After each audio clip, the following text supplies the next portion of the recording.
Hi guys, तो कैसे हैं आप सब। गाइस, जैसे कि आप सब जानते हैं कि हम अपनी एनसीईआरटी कवर कर रहे हैं और आज हम अपनी एनसीईआरटी का चैप्टर 6 पढ़ेंगे और जिसका नाम है मानव पर्यावरण अनियनन क्रिया उष्णकटिबंधीय एवं उष्ण प्रदेश। इस चैप्टर के बारे में आज हम पढ़ने वाले हैं। तो फर्स्ट टॉपिक है हमारा अमेजन बेसिन में जीवन। देखिएगा, जो उष्णकटिबंधीय प्रदेश होते हैं वो कर्क रेखा और मकर रेखा के माध्यम में होते हैं। कर्क रेखा और जो हमारी मकर रेखा है उसके बीच में होते हैं जो हमारे उष्णकटिबंधीय प्रदेश होते हैं। और जो भूमध्य रेखा है, भूमध्य रेखा के 10 डिग्री उत्तर से और 10 डिग्री दक्षिण के मध्यम के भाग को हम क्या कहते हैं? भाग को हम भूमध्य रेखीय प्रदेश कहते हैं। और अमेजन जो नदी है, अमेजन नदी इन्हीं प्रदेशों से होकर बहती है। और यह जो प्रदेश है पश्चिम से पर्वतों से निकलकर पूर्व पूर्व में जो अंधा महासागर है, अंध महासागर में पहुंचती है ये जो हमारी अमेजन नदी है।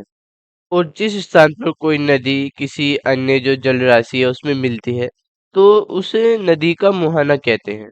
और अमेजन जो नदी है, अमेजन नदी ने बहुत सारी सहायक नदी मिलकर अमेजन बेसिन का निर्माण करती है। ये जो नदी है, ये नदी बेसिन ब्राजील के भाग, पेरू के कुछ भाग और बेलोविया, इक्वाडोर, कोलंबिया, वेनेजुएला के छोटे छोटे भागों से ये अपवाह करती हैं, सॉरी अपवाहित होती हैं, ये बहती हैं। जिससे कि आप इस मैप में देखेंगे,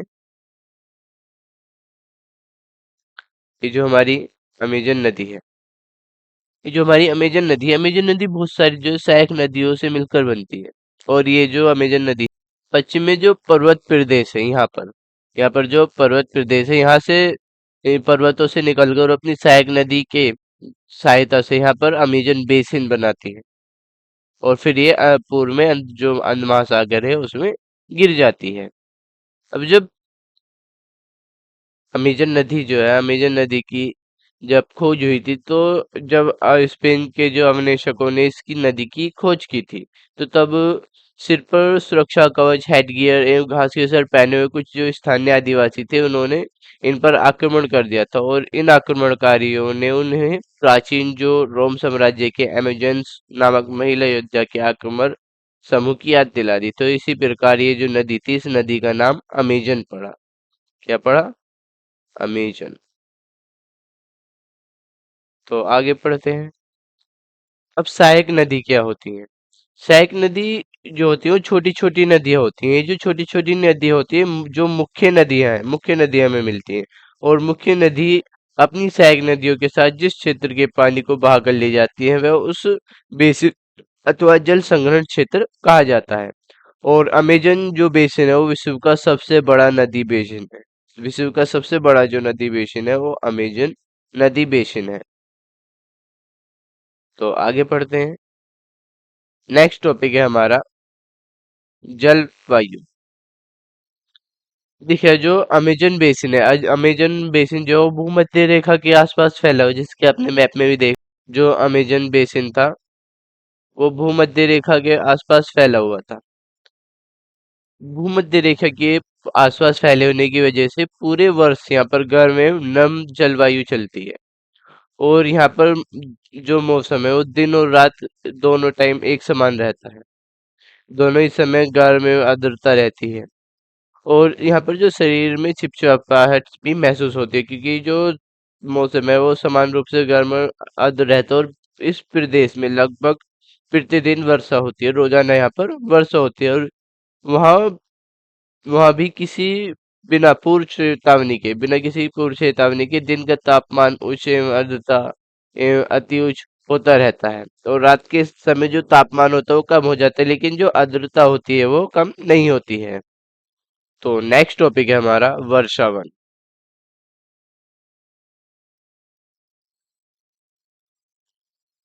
वर्षावन क्या होते हैं? ये जो प्रदेश होते हैं, इन प्रदेशों में जो अब बहुत ज्यादा मतलब अत्यधिक बारिश के कारण यहाँ की जो भूमि होती है यहाँ पर बहुत सारे वन उग जाते हैं। और ये वन इतने घने होते हैं, इतने सघन होते हैं कि इनकी जो पत्ती और इनकी शाखा होती है एक छत की तरह हो जाती है। और जिसके कारण जो सूरज की जो रोशनी है इनकी जमीन तक नहीं पहुंच पाती।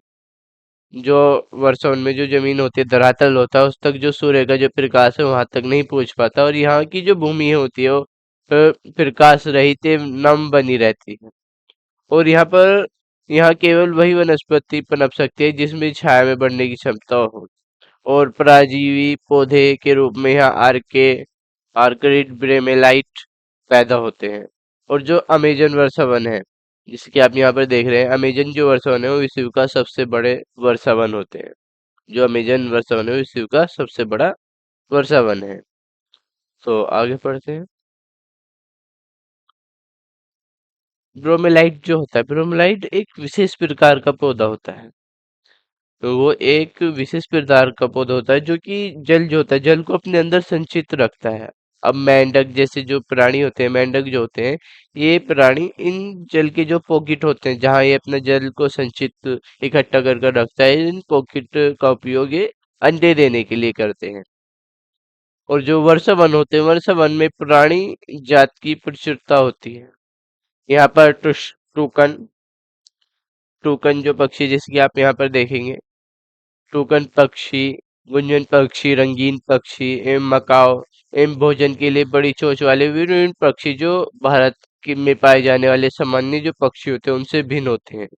और यहाँ पर पाए जाने वाले प्राणियों में बंदर, स्थोल एवं चींटी खाने वाले कैप्री भी यहाँ पर पाए जाते हैं, जैसे कि आप इस फोटो में देख रहे हैं। और सांप, शीर्षरप की यहाँ पर बहुत सारी विभिन्न प्रजाति पाई जाती है। मगर मगरमच्छ, सांप, अजगर तथा एनाकोंडा एवं बुआ की कुछ ऐसी प्रजाति भी यहाँ पर पाई जाती है। एनाकोंडा जो विश्व का सबसे बड़ा सांप है, अमेजन वर्षावन में ही पाया जाता है। और इसके अलावा हजारों कीड़े मकोड़े भी इस बेसिन में, जो अमेजन बेसिन है, इसमें निवास करते हैं। और मांस खाने वाली जो पिरियाना मत्स्य पिरियाना जो मछली होती है, तो ये मछलियों की विभिन्न प्रजाति भी अमेजन नदी में पाई जाती हैं। और इस प्रकार जीवों की जो विविधता की दृष्टि से जो बेसिन है, जो अमेजन बेसिन है, असाधारण रूप से समृद्ध है। तो आगे पढ़ते हैं। तो नेक्स्ट टॉपिक हमारा वर्षावन के प्राणी, वर्षावन के निवासी। यहाँ के जो लोग होते हैं, कि लोग छोटे छोटे से क्षेत्र में वन के कुछ वृक्ष जो होते हैं उन्हें काट कर अपने भोजन के लिए फसल उगाते हैं। और यहाँ के जो पुरुष होते हैं, पुरुष शिकार करते हैं और नदियों में मछली पकड़ते हैं। और जबकि जो महिला होती हैं वो फसलों का ध्यान रखती हैं। और मुख्य रूप से वो टिपियोका, अनन्नास एवं शकरकंद उगाती हैं। यहाँ पर जो मछलियों का शिकार मिलना अनिश्चित होता है, तो ऐसे में महिला द्वारा जो उगाई गई जो साग सब्जी होती है वही परिवार का जो है भरण पोषण का वो काम करती है। और वो कर्तन एवं दहन की कृषि की जो पद्धति है उसका उपयोग करते हैं, ये जो अमेजन वर्षावन के जो निवासी होते हैं। और इनका जो मुख्य आहार होता है वो मेनियोक होता है, और जिसे कसावा भी कहते हैं। और यह आलू की तरह जमीन के अंदर पैदा होता है। जो कसावा होता है वो आलू की तरह जमीन के अंदर पैदा होता है। और ये चींटियों की रानी एवं अंडकोष भी खाते हैं। कॉफी, मक्का एवं कोको जैसी नकदी फसल भी यहाँ पर उगाई जाती है। जो वर्षावन है, वर्षावन में अत्यधिक मात्राओं में घर के लिए लकड़ी प्रदान करते हैं। और कुछ परिवार मधुमक्खी के छत्ते के आकार वाले छपरों के घरों में भी कुछ परिवार जो होते हैं वो निवास करते हैं। जबकि कुछ लोग को कहे जाने वाले बड़े बड़े अपार्टमेंट जैसे जो घर होते हैं उनमें रहते हैं, और जिनकी जो छत होती है वो बहुत तेज ढलान की होती है। अमेजन बेसिन के जो लोग हैं उनका जो जीवन है बहुत धीरे धीरे वो बदल रहा है। एक पुराने समय में वन के अंदर जाने के लिए एक नदी मार्ग ही होता था, जो अमेजन नदी मार्ग है उसका एकमात्र ही मार्ग होता था और उसका ही उपयोग किया जाता था। अब 1917 में ट्रांस अमेजन महामार्ग बनने से जो वर्षावन है, वर्षावन के सभी भागों तक पहुंचना संभव हो गया है। और अनेक स्थानों पर पहुंचने के लिए हवाई जहाज तथा हेलीकॉप्टर का भी उपयोग किया जाता है। और इस प्रक्रिया के फलस्वरूप वहाँ की जो मूल आबादी को उसके क्षेत्र से बाहर निकाल कर नए क्षेत्र में बढ़ना पड़ा, जहाँ वो अपने जो प्रमाणिक तौर तरीकों से खेती करते रहे हैं। अब कर्तन एवं दहन की जो पद्धति है वो क्या है? देखिए, इसमें जो किसान होता है, किसान पहले जो जो जमीन होती है उसे देखता है, और जमीन पर जो झाड़ी पेड़ आदि जो होते हैं उन्हें काट कर साफ कर देता है, फिर इन्हें जला देता है। जलाकर जो उनकी राख बनती है, ऐश बनती है, उसे जो जमीन होती है उसमें मिला देता है, जिससे जो मिट्टी होती है वो मिट्टी में पोषक तत्व मिल जाते हैं। और फिर ये जो साफ भूमि होती है, साफ भूमि तक साफ भूमि पर वो कुछ वर्ष तक फसल पैदा कर सकता है, और कुछ वर्ष तक यहाँ पर जो फसल होती है वो पैदा की जाती है। और जमीन के इस टुकड़े के बार बार प्रयोग से मिट्टी में जो पोषक तत्वों का अभाव हो जाता है, बार बार इसका प्रयोग करता है वो, तो इससे जो मिट्टी में जो पोषक तत्व होते हैं उनका अभाव हो जाता है, और इसलिए इस टुकड़े को छोड़ दिया जाता है, क्योंकि यहाँ पर जो फसल होती है अब सही तरीके से नहीं उगती है। और इसके बाद फसल उगाने के लिए दूसरे स्थान को साफ किया जाता है। और इसी बीच जो पुराने जो खेत होते हैं उन पर छोटे बड़े वृक्ष उग जाते हैं, और इस प्रकार मिट्टी जो होती है वो दोबारा उपजाऊ बन जाती है। और तब जो जिस मिट्टी पर ये लोग जो दूसरा जो हिस्सा था मिट्टी पर, जिस पर ये जमीन का जो हिस्सा था खेती कर रहे थे, उसे छोड़कर जब वो उपजाऊ नहीं रहती तो इस टुकड़े पर आ जाते हैं। इसे ही हम कर्तन ध्यान पद्धति कहते हैं। तो आगे पढ़ते हैं। तो जो विकास की गतियों के कारण जो जैविक विविधता और वाले जो वर्षावन है वो धीरे धीरे नष्ट हो रहे हैं। ऐसा अनुमान है जो प्रतिवर्ष अमेजन बेसिन वर्षावन का एक बड़ा भाग लुप्त होता जा रहा है। और जैसे कि आप इस चित्र में देखेंगे, वनों के जो बड़े भाग हैं वो लुप्त होते जा रहे हैं। जैसे कि आधा भाग लुप्त हो गया, फिर और भाग लुप्त हो गया। इसी तरह जो अमेजन बेसिन है उसके ही बड़े भाग हर प्रतिवर्ष लुप्त होते जा रहे हैं, ऐसा अनुमान है। और वर्षा वनों की लुप्त होने से बहुत सारे प्रभाव पड़ते हैं। वर्षा वन के कारण जो मिट्टी की जो ऊपरी सतह है वह बह जाती है। इससे जो भूमि होती है वो बंजर बन जाती है। भूमि जो होती है वो किसी काम की नहीं रहती, जमीन जो होती है वो बंजर बन जाती है। और वृक्षों के ना होने से तापमान भी बहुत ज्यादा बढ़ जाता है। तो आगे पढ़ते हैं। नेक्स्ट टॉपिक है हमारा गंगा ब्रह्मपुत्र बेसिन में जीवन, जो इंडिया का बेसिन है, जो भारतीय बेसिन है। देखिए, जो गंगा तथा ब्रह्मपुत्र की जो सहायक नदी मिलकर जो भारतीय बेसिन है, भारतीय उपमहाद्वीप में गंगा ब्रह्मपुत्र बेसिन का निर्माण करती है। और ये जो बेसिन है ये उष्ण में 10 डिग्री उत्तर से और उत्तर से 30 उत्तर अक्षांश के माध्यम में। और इसकी जो सहायक नदी है घाघरा, सोना, चंबल, गंडक, कोसी जैसी जो गंगा की सहायक नदी है, ब्रह्मपुत्र की जो सहायक नदियां हैं वो इसमें अपवहित होती हैं।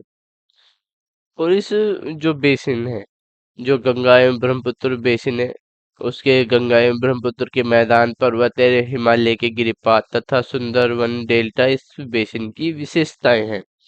जैसे कि आप यहाँ पर देखेंगे, यहाँ पर आपको ब्रह्मपुत्र नदी का फोटो भी दिख रहा है। और यहाँ पर आप देखेंगे जो हमारी गंगा नदी है उसकी सहायक नदी सोन नदी, गंडक नदी, और फिर दोनों एक साथ ब्रह्मपुत्र में मिल जाती हैं। ब्रह्मपुत्र ब्रह्मपुत्र और गंगा जो है, जो अपना ब्रह्मपुत्र गंगा बेसिन का निर्माण करती हैं।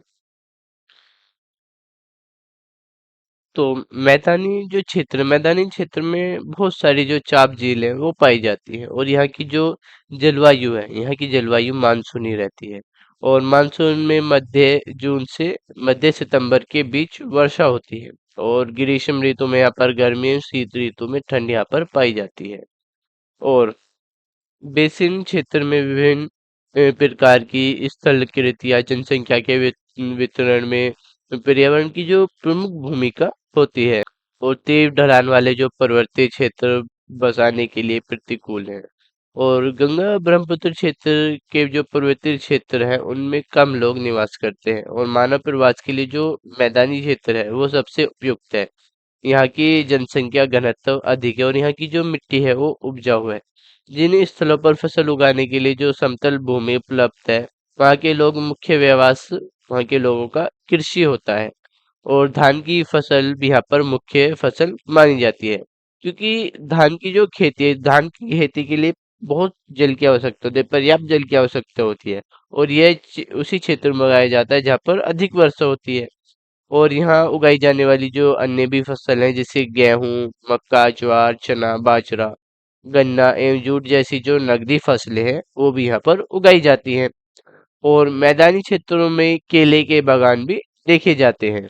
और मैदानों में के मैदान के जो कुछ क्षेत्र है उनमें केलों के बागान भी देखे जाते हैं।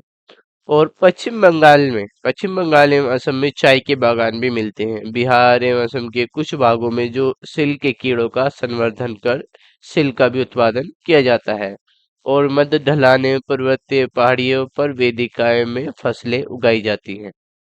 अब जनसंख्या घनत्व का अर्थ है कि एक वर्ग किलोमीटर क्षेत्र में रहने वाले लोगों की संख्या। देखिए जो उत्तराखंड का जो जनसंख्या घनत्व है वह 189 है, और जबकि पश्चिम बंगाल का 1029 और बिहार का 1102 है।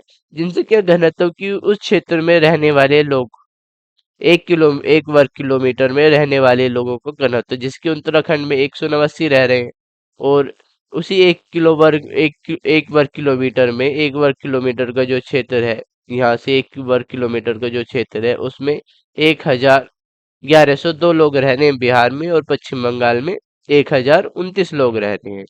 इसे हम क्या कहते हैं? जनसंख्या घनत्व कहते हैं।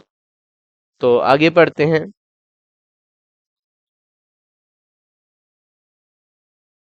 विभिन्न भू-आकृति के अनुसार जो वनस्पति में विभिन्नता पाई जाती है। जो भू-आकृति है, विभिन्न भू-आकृति के अनुसार ही जो वनस्पति होते हैं उनमें विविधता पाई जाती है। और जो गंगा ब्रह्मपुत्र मैदान में सागवान, साखू एवं पीपल के साथ साथ उष्णकटिबंधीय जो पर्णपाती पेड़ भी पाए जाते हैं। और ब्रह्मपुत्र मैदान के क्षेत्र में अ, घने झुरमुट पाए जाते हैं, और डेल्टा क्षेत्रों में मैंग्रोव वन से घिरा है। और उत्तराखंड, सिक्किम एवं अरुणाचल प्रदेश की ठंडी जलवायु एवं तीव्र ढाल वाले भागों में चीड़, देवदार एवं फर जैसे शंकुधारी पेड़ जो हैं वो भी पाए जाते हैं। जैसे कि यहाँ पर धान की जो कृषि आप देख रहे हैं, और यहाँ पर असम की चाय के बागान का एक फोटो है। तो आगे चलते हैं।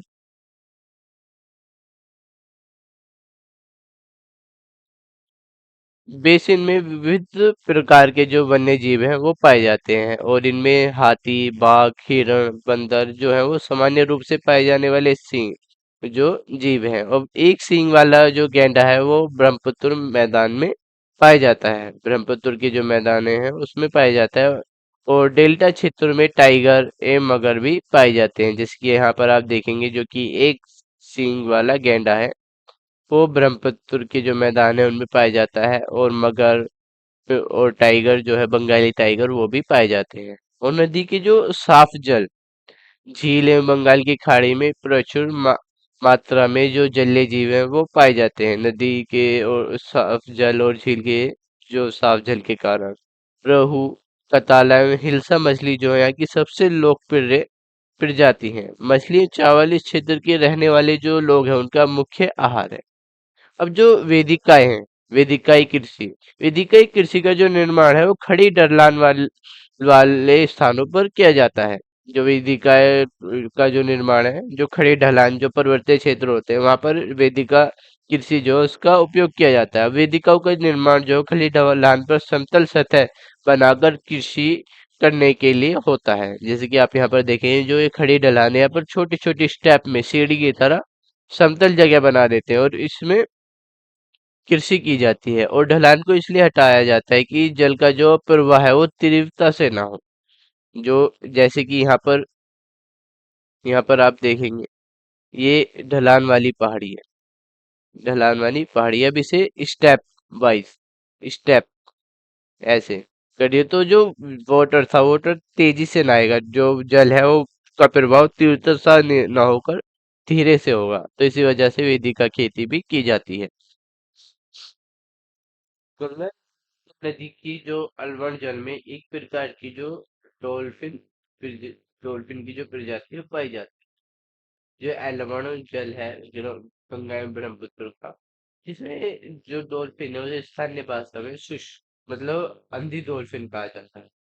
और शुष्क की उपस्थिति से पता चलता है कि जल की शुद्धता क्या है। अगर जो जल है, जल में रसायन की अत्यधिक मात्रा वाले गैस जो उपचारित औद्योगिक व्यवसाय की गंदगी है, तो ये प्रजाति उस जल में नहीं रहती है, इन प्रजातियों को नष्ट कर देती है। तो अंधी डॉल्फिन से पता चलता है कि जल शुद्ध है या नहीं है। तो आगे बढ़ते हैं।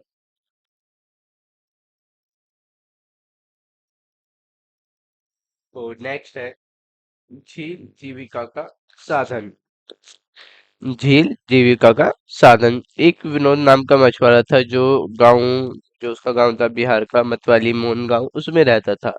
और आज वो एक बहुत ही खुशहाल और प्रसन्न व्यक्ति था, क्योंकि उसने आज मछलियों की जो विभिन्न प्रजातियों को पालने के लिए अपने जो उसके जो साथी थे, दोस्त थे, उनके मछुआरे जो थे रविंद्र किशोर के साथ एक जो मेन या चाप झील थी उसे साफ किया था। और जो झील थी उसमें जो उगने वाले जो खरपतवार थे और मछलियों का जो भोजन बनते हैं, और झील के आसपास भूमि उपजाऊ है तो इस भूमि पर उसने मक्का एवं दलहन जैसी फसल बोते हैं।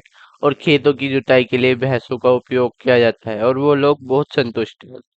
और नदी में पकड़ने, खाने और बेचने के लिए काफी मछलियां जिन्हें वो पकड़कर शहर के में भी बेचते हैं। और यहाँ समुदाय प्रकृति के साथ परस्पर समरसता बनाकर रहता है। और जब पास के शहरों का प्रदूषण इस झील तक पहुंचेगा तो तब मत्स्य पालन को, जब तक शहरों का जो प्रदूषण है इस झील तक नहीं पहुंचता तब तक मत्स्य जो पालन को कोई खतरा नहीं है। और सार्वभौमिक स्वच्छता कवरेज प्राप्त करना और स्वच्छता पर केंद्रित करने के प्रयास में तेजी लाने के लिए जो भारत के प्रधानमंत्री ने 2 अक्टूबर 2014 को स्वच्छ भारत मिशन जो है उसका शुभारंभ किया था। तो स्वच्छ भारत मिशन का शुभारंभ कब किया गया था? 2 अक्टूबर 2014 में, ये आपको याद रखना है। तो आगे पढ़ते हैं।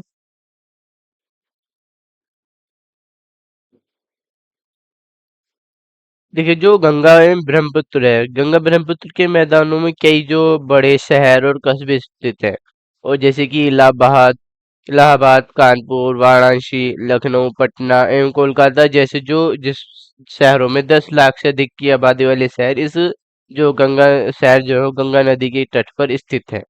और इन शहरों तथा यहाँ स्थित औद्योगिक का गंदा जो पानी है वो बहकर इन नदी में जाता है, जिससे जो नदियां हैं वो प्रदूषित होती हैं। जिसकी आप गंगा नदी के तट पर स्थित जो आबादी देखेंगे जो कि वाराणसी शहर में है।